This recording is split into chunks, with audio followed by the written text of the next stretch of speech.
നമസ്കാരം. Farm information bureau കാർഷിക വാർത്തകളിലേക്ക് സ്വാഗതം.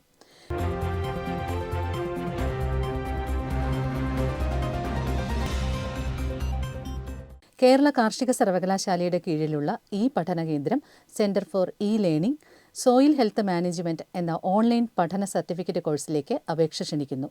6 മാസമാണ് കോഴ്സിന്റെ ദൈർഘ്യം. ഇംഗ്ലീഷ് ഭാഷയാണ് പഠനമാധ്യമം. 50% മാർക്കോടുകൂടി SSLC അല്ലെങ്കിൽ തത്തുല്യ വിദ്യാഭ്യാസമാണ് ഏറ്റവും കുറഞ്ഞ യോഗ്യത. താൽപ്പര്യമുള്ളവർ www.celkau.in എന്ന വെബ്സൈറ്റിലെ ഈ കൃഷി പാഠശാല കയറി രജിസ്ട്രേഷൻ ചെയ്യാവുന്നതാണ്. 2025 ഡിസംബർ 15 കോഴ്സ് ആരംഭിക്കുന്നതാണ്. 2026 ജനുവരി 15 ശേഷം പുതിയ രജിസ്ട്രേഷനുകൾ സ്വീകരിക്കുന്നതല്ല.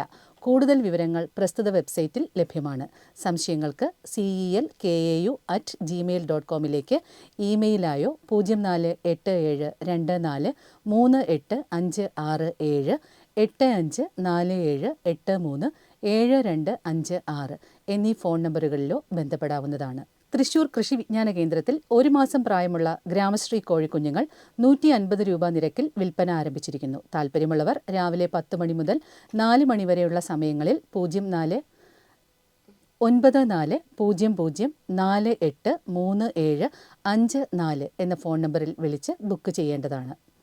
കാർഷിക നിർദ്ദേശം: നേന്ത്രവാഴകളിൽ കാണുന്ന പിണ്ടിപ്പുഴുവിനെതിരെ മുൻകരുതലായി വേപ്പെണ്ണ സോപ്പ് മിശ്രിതം 2% വീര്യത്തിൽ തയ്യാറാക്കി തടയിൽ തളിച്ചു കൊടുക്കുക. കൂടാതെ വാഴത്തടകളിൽ 4 മാസം മുതൽ ചെളിക്കുഴമ്പ് തേച്ച് പിടിപ്പിക്കുന്നത് ഫലപ്രദമാണ്. മെറ്റാറൈസിയം എന്ന ജീവാണു കൾച്ചർ ഇലക്കവിളുകളിൽ ഇട്ടുകൊടുക്കുന്നത് വാഴയുടെ തണ്ടുതുരപ്പിനെതിരെ ഫലപ്രദമാണ്. കാർഷിക വാർത്തകൾ സമാപിക്കുന്നു.